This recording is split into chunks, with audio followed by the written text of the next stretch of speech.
NCP की बगावत के बाद मिले शरद पवार और उद्धव ठाकरे।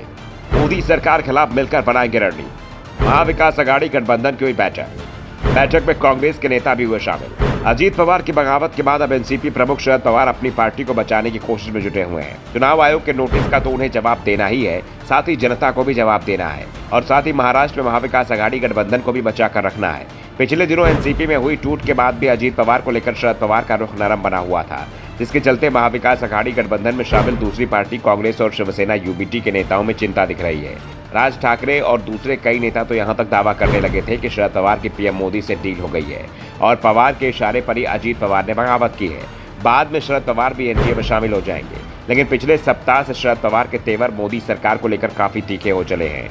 पवार अब सीधे सीधे पीएम मोदी पर ही निशाना साध रहे हैं, जबकि पहले वो पीएम पर डायरेक्ट निशाना साधने से बचते रहते थे, लेकिन अब वो आर पार की लड़ाई के मूड में दिखाई दे रहे हैं। इस बीच एमवीए नेताओं की बैठक मुंबई के ग्रैंड हयात होटल में हुई। बैठक में एनसीपी प्रमुख शरद पवार, शिवसेना यूबीटी चीफ उद्धव ठाकरे और कांग्रेस के नेता अशोक चौहान सहित तीनों ही दलों के वरिष्ठ नेता शामिल हुए। बैठक में मुख्य मुद्दा इंडिया गठबंधन की मुंबई में होने वाली बैठक की तैयारियों को लेकर था।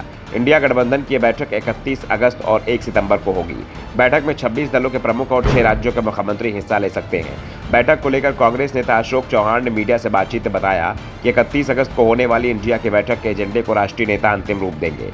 उन्होंने कहा कि इंडिया गठबंधन की मुंबई बैठक का लक्ष्य सीटों का बंटवारा नहीं, बल्कि भारतीय जनता पार्टी को टक्कर देने की रणनीति बनाना है।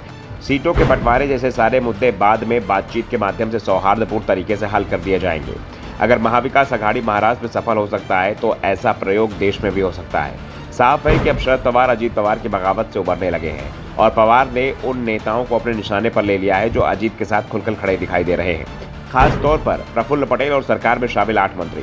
शरद पवार ने इन मंत्रियों को अपने निशाने पर लेने के लिए उनके गढ़ में जाकर आम सभा करने का फैसला किया है। इसकी शुरुआत उन्होंने बीड से भी कर दी है। बीड जिले की परली विधानसभा सीट से धनंजय मुंडे विधायक हैं, जो अजीत पवार के साथ चले गए थे और इस समय महाराष्ट्र सरकार में कैबिनेट मंत्री भी हैं।